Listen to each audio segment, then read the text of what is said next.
Hi, this is Shahida Hill getting you over the hill to home ownership so you can confidently buy your first home. Today we're talking about how you should hire and fire your real estate agent and just the steps you need to know how to properly hire, if you need to, how to properly fire your agent. So if you haven't already, please like and subscribe to my channel for new videos every Thursday and Saturday, and that's new. So I'm coming to you 2 times a week. All right, so first, how can you find an agent? If you have no idea of how to find, a real estate agent, then I'm going to suggest 3 things. Number 1, that you ask for a referral from family and friends. So what's good about a referral is that person has already gone through the transaction with this person, so they know exactly, how they are, if they're responsive, they know a lot about them. I wouldn't necessarily take a referral from a family or a friend that doesn't own a house. Like, they just know a real estate agent. You may want to use somebody that's already used that person so they know firsthand how they operate. The second thing that I would do is, if there's a particular neighborhood that you're considering moving to and there's an agent that does a lot of business in that neighborhood, you can tell by maybe some of the for sale signs. You might be able to tell a little bit from Zillow or some of the websites, things that have sold and what listing agent sold them. Or if their real estate company is in that neighborhood, then you might be able to do that to find an agent that way. The third thing I would do is to look online, just the way you found me on YouTube. If you put in your city and real estate agent, you should be able to find some agents that have some kind of online presence through YouTube or Google, those sorts of things, so you can find an agent that way. Once you have some potential agents that you're interested in, now it's time to interview them. And so there's a lot of sites. If you Google, questions to ask a real estate agent, you'll probably find a whole bunch. I am just going to tell you about 5 questions that I suggest you ask so you can get a general idea of how that real estate professional operates and if you would be a good fit for one another.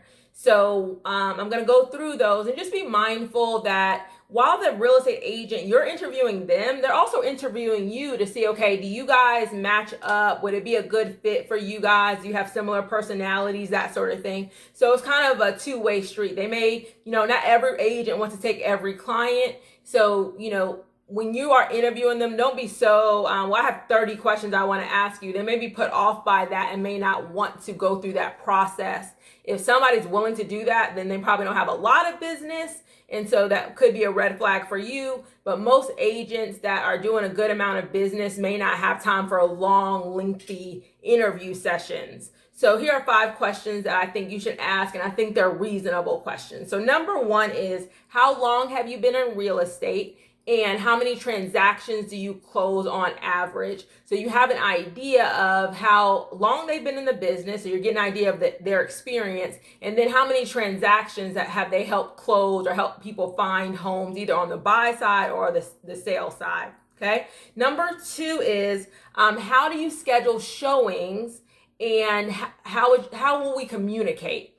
Because sometimes you'll find that if somebody's a full-time agent versus a part-time agent, they may not be able to show you homes as quickly as you may like, or maybe you're on one schedule. Say you work on the weekends and you need somebody to show you homes during the week, then your schedules might conflict if they're not prepared to do that. And that's one of the major things when people leave their agent and they're coming, I want to work with you. It could just be a communication thing where they thought they were going to go out every single day and look at every house. You send me a house at 2:00, I show it to you at 3:00. And sometimes that doesn't always happen. It's not realistic. So you need to have a realistic expectation of how quickly you're going to go out and see properties. In my experience, and I've had to do this for my own business, is I will show you a house within 24 hours. If I think you need to see the house the same day, depending on how competitive the market, I try to make sure you're in to see that house that day, but I don't have like 1 hour, 2 hour turnarounds. If you give me a house in the morning, more than likely I can try to show it to you by the end of the day. But if you give me a house at 7:00, we're not going to run out and go see it in like 30 minutes. This is not possible. So I think 24 hours to see a house in this market, in this seller's market, because things are coming off the market within 1 or 2 days. So you have to be able to see it within 1 or 2 days. So you have to have that expectation up front, is how quickly are we going to see homes that come on the market. Also, and how will we communicate during the week? Like, is your turnaround same day? If I text you, should I receive a text back the same day, next hour, immediately? So set those expectations up front. Number 3, how is the market? Just ask them, how is the market for first-time home buyers, and how do you plan on being competitive in that market? Like, how can you advise me to, get my offers accepted? Because particularly, again, in this market, as a buyer, it's going to be very competitive. So they should be able to tell you some strategies that they use to get their offers accepted. And you want to kind of hear those. And keep in mind, an agent can only use what they're given.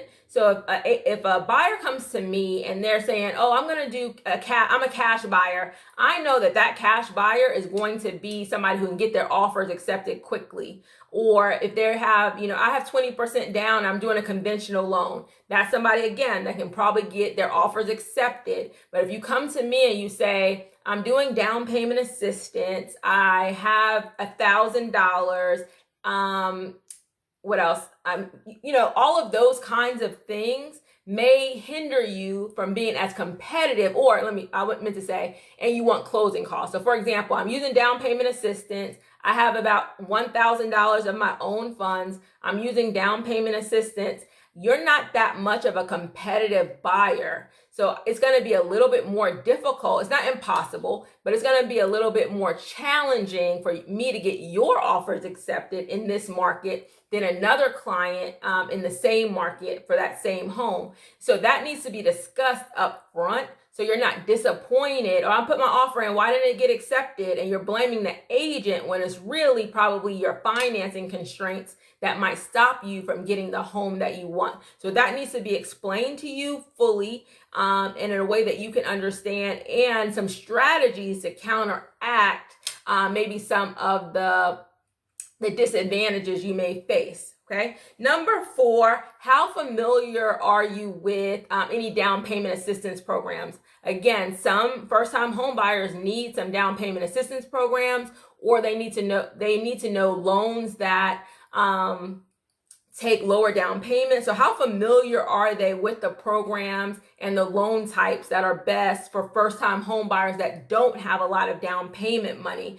So for me, I have lenders that, okay, this lender is for this person. This lender can do 100% financing. Like, I know in my database the lender or lenders that I can match up with a particular buyer that, would be the best fit for. So they should have some idea of how they, could serve you best, or recommend 8 lenders that can help you the most, or down payment assistance programs. So you want to see how knowledgeable they are about that.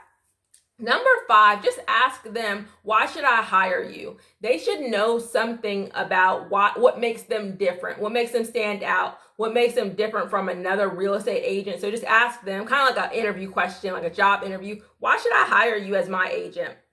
And then number 6, just ask them, are they going to be working with you directly, or will they be working with a member of their will you be working with a member of their team? So once you have those 6 questions answered, and you're ready to work with that agent, they're likely going to have you sign a buyer's brokerage agreement, basically a contract between you and the agent that they are now your client.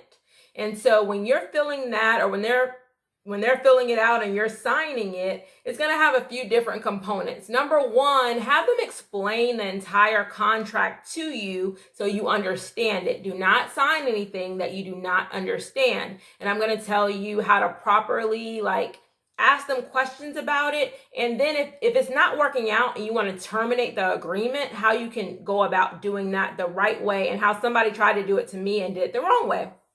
So, it'll have a date. It'll have a date that your agreement starts, and then a proposed date that the agreement will end. I do my agreements for 90 days. Other agents may do 120 days, 30 days, 60 days. That is negotiable between you and the agent. It's basically a time period that they think it should be enough time for them to find you a property. So I just use 90 days because then if I can't, because sometimes the type of property that that person wants may not be available. Like maybe they are looking too high for their price range. They don't have enough down payment for the house that they want. So I like to do 90 days to say, okay, if I can't find you something in 90 days, we probably need to reevaluate the agreement, especially in this market. Now, if we weren't in this type of market, maybe I could do shorter time periods, but it all depends on the market and the buyer as to how long our agreement is in place for. And it doesn't go through closing. So if we sign our agreement August 1st and it's for 90 days, so it's going to go August, September, and October, and I find you a house in say October, but that house doesn't close until December, we don't need another agreement in place necessarily because I found you a house and we're under contract in the time period. So it doesn't really matter when it closes. It matters when did they fulfill what they were supposed to do, find you a house within that time period, and that makes them entitled to the commission. Another part of the buyer's brokerage agreement that you may need to negotiate is how does the agent get paid? If you have not watched my video about how real estate agents get paid, please watch that. But basically, most buyer's agents get paid because the listing agent shares their commission with the buyer's agent. That's how it's generally free for you to have buyer representation. Now, some agents, if for whatever reason the seller does not pay that commission, will charge you that commission. So you pay out of your own pocket for the buyer's agent. You want to make sure that's very clear. I probably wouldn't sign it because a lot of agents, you'll find more agents than not, I think, will not charge you that commission if the seller's agent does not share their commission with them. But that is something to be discussed. Basically in my agreements, I don't charge the buyer if for some reason the seller doesn't split their commission with me. But again, all agents are pretty much independent contractors. They run their own businesses. So there's no set rule about how exactly they need to charge. So just be mindful of, make sure you understand how the agent is getting paid and what your role in that is. And then some agents may try to charge an admin fee or some kind of fee up front. And a lot of them are doing this because say you don't find a house in that time period, but they've spent maybe 2, 3, 4 months with you. They've driven you around. They've used their time. That's a risk that they're taking, that you don't find a property and they've spent a lot of time with you and you either changed your mind, you don't want to buy anymore, you just couldn't find anything. So a lot of agents have started, or, they have that where they'll charge you an admin fee up front just in case you don't buy something, or that's just part of their business practice. So if you're comfortable with that, then go ahead and do it. If you're not comfortable with it, then you may want to find another agent. I don't charge an admin fee. It's just not part of my business practice. But that's why I said when you are interviewing an agent and an agent is also interviewing you, I do during like my buyer consultations before I take a client on, I'm really trying to figure out how serious they are about buying before I take them on as a client. Because, we're not window shopping at this point. Like if you sign with me, we're going out to look for a house. If I find you a house that meets your criteria, you should be ready to put an offer on that house. So I am, we're both vetting each other to make sure that it's a good fit. And, you're taking a risk, they're taking a risk. And I feel like we're both in it together to try to find you a house. Another part of that buyer's brokerage agreement would typically be some sort of protected period. So how the protected period is, so say I do a 90-day agreement, my protected period is about 60 days. It's going to vary by agent because remember, everybody runs their own business for the most part. It's 60 days. So for example, say I showed you houses over a 3-month period you saw a house that you liked, I showed it to you, but you decided not to make an offer on it for whatever reason. And then after our agreement terminates, and you always could, so say you have a 90-day agreement, y'all can choose to go back under contract for more time after that agreement expires. Is to completely up to both of you. So, but what if it expires, you move on, they move on, and then maybe a week later, they go back to the house that you showed them with a new agent and they go ahead and purchase it. In most cases, it's going to vary by state and probably a few other things, but in most cases, that first agent is entitled to that commission because that's the house that they showed you during the time period that you guys were in agreement or in that buyer's brokerage agreement. So be very mindful of that. I mean, it's to protect the agent because sometimes agents work really hard, try to find you something, and then you find out that your sister got her real estate license and you want her to get the commission. So you terminate that contract and you go buy the house with somebody else. So that's why it's in place. I do mine for 60 days just in case. And I guess it's something you would have to follow up on, or the agent has to follow up on to see if that's happening. Also, so with signing that, so I told you I was going to tell you how to hire and fire. So when you sign it, they sign it, you get a copy of it, and then you are officially that agent's client, and you're both in that agreement. But what if in this agreement, for whatever amount of days you've decided on, you decide that it's not working out. Either you don't want to buy a house anymore, you don't like the service, something about it is something that you no longer like. And on the other side as well, they could terminate the agreement with you as well. So on both sides, as long as you are terminating that agreement in writing, you should be able to terminate it. So you probably need to call them or email them, do an email and say, for whatever reason or no reason at all, I would like to terminate my buyer's brokerage agreement. In most cases, that agent should send you some termination paperwork. And the termination paperwork will say, our agreement ends on this date. You sign it, they sign it. You are no longer in a buyer's brokerage agreement with that agent. And they have that paper to show them, this is when we were in agreement, this is when our agreement ends, just in case you go back and buy something that, they showed you during your time period. And generally it's very simple. You want that termination though, because if you do hire a new agent, by license law, and license laws vary, but for the most part, by license law, I cannot take you on as my new client if I have reason to believe that you are being represented by somebody else. So most agents will ask first, especially if they know you've been looking, you already have a pre-qualification. Are you in a buyer's brokerage agreement with someone else, or are you working with another agent? They should be asking you that first. Now, if you don't tell the truth and you're like, no, I'm not working with anybody, and they take you on as a client, that's between, that's something that should be settled later, because that other agent may be entitled to that commission. So it's the best way, the right way to end an agreement is end it in writing, where you sign and the agent signs that you're terminating that agreement. Because once you have that, you are free to work with whoever you want.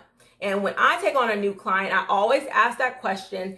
If they're not sure, I go back to that agent. I will do the termination paperwork or have it initiated if they didn't do the termination paperwork. I do not take on a new client unless I know totally that they're out of agreement with that client.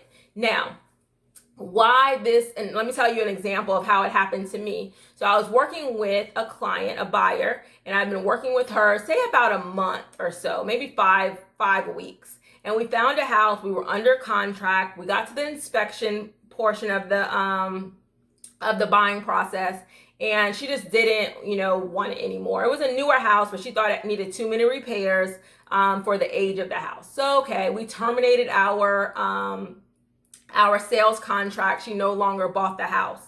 And she wanted to look at another house. And we had just gotten out of that termination. She was, back looking for a new house. And so she worked during the week. And so typically we would see homes on the evenings and on the weekends. So when we were scheduling our appointment, she said she found a house. So say that she found a house at 11 o'clock during the day, and she said, oh, I would like to see this house. And I said, okay, let me call, because I don't know if I'm going to be able to show it to you today. Let me see how long, how many offers it has, if any, and if we'll be able to get in to see it the next day. So I called the listing agent, and she said, we have no offers. The property is available to show. I said, are we fine to show it tomorrow? If you get any offers, would you please let me know so my client has time to get one in? All right, so this, I told my client that. I said, well, we're on schedule to see it tomorrow afternoon. There are no offers on it right now, and you're at work anyway, so, that sort of thing. For whatever reason, she got off work early that day. So she got off work early. She still wanted to see the house. She didn't want to wait till the next day to see it. And she had a friend that was a realtor that showed her that house. They put an offer on the house. She did not tell me. They put an offer on the house. Their offer got accepted because at that time, the agent didn't know. The agent did not know that this was a new person. So their offer got accepted, not the same day, but the next day. She made a decision that next day. And so when I was calling her like that night, I was like, I'm making sure we're all set for tomorrow at 2. She said, oh, I'm not feeling well, so I want to cancel our appointment. So I said, okay, and I didn't say anything. But at that point, she had already made an offer on that other house without me, with the other agent. And so come to find out, I did find out that they made an offer on the house. That offer got accepted about 2 days later.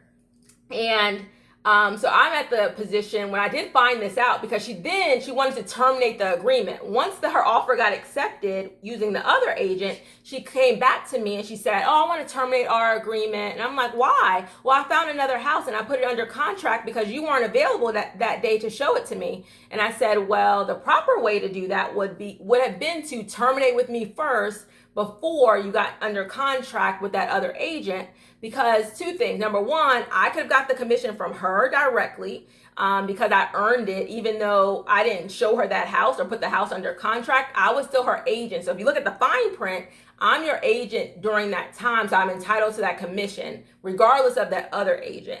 Or I can go to that agent and say, we had a buyer's brokerage agreement. You were aware of the buyer's brokerage agreement because there were some emails that went back and forth. So the agent knew that she was already under agreement. Hope this makes sense. The agent already knew that she was under agreement with another agent. He didn't know who, and maybe he was a newer agent and didn't understand that. So long story short, I was entitled to the commission earned even though I didn't even have it under contract. So to avoid messy situations with that, how it was resolved, I negotiated with the agent because I could have, complained to the licensing board and that sort of thing, but I don't want to take this is how we make money.